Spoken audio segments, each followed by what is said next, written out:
અમને અનેક વખત કહીએ છીએ કે ડિમાન્ડ કરશો તો મરશો, પૈસા માંગશો તો મરશો. 2020માં માંગેલા પૈસાનો ગુનો 2025માં નોંધાયો છે. સીપીઆઈનો રાઇટર હવે જેલના હવાલે થયો છે અને રિમાન્ડ પણ 2 દિવસના કોર્ટે આપ્યા હતા અને હવે જેલની હવા ખાઈ રહ્યો છે. તો કોણ હતો આ કોન્સ્ટેબલ અને ક્યારે ડિમાન્ડ કરી હતી, જેની આજે વાત કરવી છે. નમસ્કાર, ક્રાઇમ આવાજ ન્યૂઝમાં તમારું સ્વાગત છે અને હું છું તમારી સાથે તમારો નાનજી ઠાકોર. આમ તો લાંચ લેતા એ ભ્રષ્ટ કર્મચારીઓ એસીબીના હાથે ઝડપાતા હોય છે અને જેલના હવાલે થતા હોય છે. કેટલીક બાબત એવી પણ છે જેમાં એસીબી તપાસ કરતી હોય છે. સ્થાવર મિલકત મળી આવે તો પણ એસીબી ગુનો દાખલ કરતી હોય છે અને કેટલીક એવી પણ બાબત છે કે જે લાંચનો ગુનો દાખલ કરવા માટે ડિમાન્ડની માંગણી તેમના પાસે આવે અને આવી ફરિયાદ આવે તો પણ એ તપાસના અંતે ગુનો દાખલ કરવામાં આવતો હોય છે. ત્યારે આવી જ એક પાટણમાં ડિમાન્ડના ગુનાની ફરિયાદ દાખલ થઈ છે. 2020માં પાટણ સીપીઆઈ કચેરીમાં એક પોસ્કો હેઠળ ગુનો નોંધાયો હતો અને જેમાં રાધનપુરના વકીલને સીપીઆઈ કચેરીનો રાઇટર ફોન કરે છે અને કહે છે કે તમે આ ગુનામાં આ યુવતીને મદદગારી કરી છે એટલે તમારું નામ પણ આ ગુનામાં આવશે. રાધનપુરના વકીલે ત્યાં જાય છે.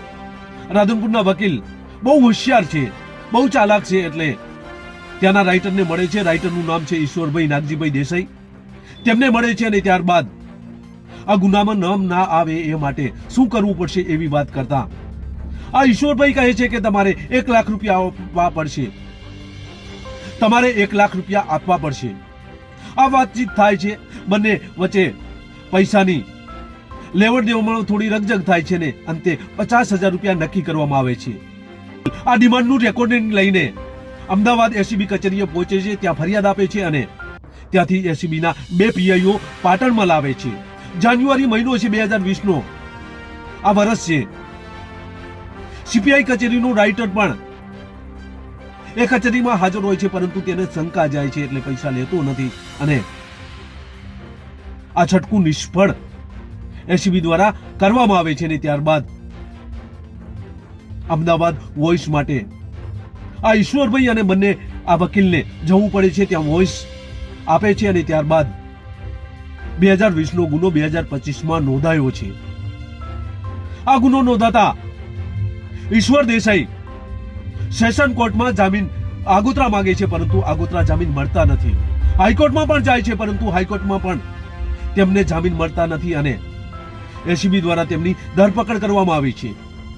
હાલ તો કર્મચારી હવે રિટાયર્ડ થઈ ચૂક્યો છે પરંતુ ગુનો દાખલ થતા તેની ધરપકડ કરવામાં આવે છે. એસીબી દ્વારા ધરપકડ કર્યા બાદ કોર્ટમાં રજૂ કરવામાં આવે છે. 21મી તારીખે ત્યાં રજૂ કરવામાં આવે છે અને ત્યારબાદ રિમાન્ડ માંગવામાં આવે છે. રિમાન્ડ 2 દિવસના મળે છે અને રિમાન્ડ મળ્યા બાદ ફરી તેના જેલને હવાલે કરવામાં આવે છે. હાલ આ ઈશ્વરભાઈ પાટણ સબ જેલમાં છે. ત્યારે આ ડિમાન્ડનો ગુનો દાખલ થયો છે. ભલે તેણે પૈસા લીધા નથી પરંતુ આ ડિમાન્ડનો ગુનો દાખલ થયો છે અને તેમાં ઈશ્વરભાઈ દેસાઈ હવે જેલના હવાલે થઈ ચૂક્યા છે. જો તમે પણ તમારા વિસ્તારમાં કોઈ સરકારી કર્મચારી છો અને તમારે પણ પૈસાની ભૂખ હોય તો આ કિસ્સો જોઈ લેજો, કારણ કે એસીબી કોઈને છોડતી નથી.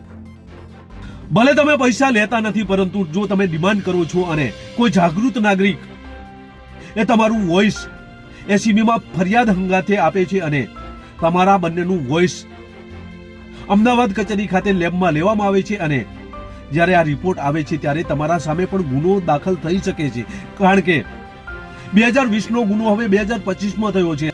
જોઈએ હવે કોર્ટ આ પોલીસ કર્મચારીને ક્યારે છોડે છે. પરંતુ હાલ તો આ ડિમાન્ડનો ગુનો દાખલ થતા અનેક ચર્ચાઓ જોવા મળી રહી છે. જો તમે પણ પૈસા લેવાના ટેવાયેલા હો તો ચેતી જજો, નહીં તો જેલમાં તમારે પણ જવું પડશે. 2020નો ગુનો 2025માં એફઆઈઆર દાખલ થઈ છે અને લાંચ ભલે લીધી નથી પરંતુ આ ડિમાન્ડનો ગુનો દાખલ થયો છે. બસ એ જ. જો તમે અમારી ચેનલમાં નવા છો અને આવા જ લેટેસ્ટ ન્યૂઝ જોવા માંગો છો તો અમારી ચેનલને અત્યારે સબસ્ક્રાઇબ કરો જેથી આવનાર લેટેસ્ટ ન્યૂઝ તમારા સુધી પહોંચી શકે. નમસ્કાર.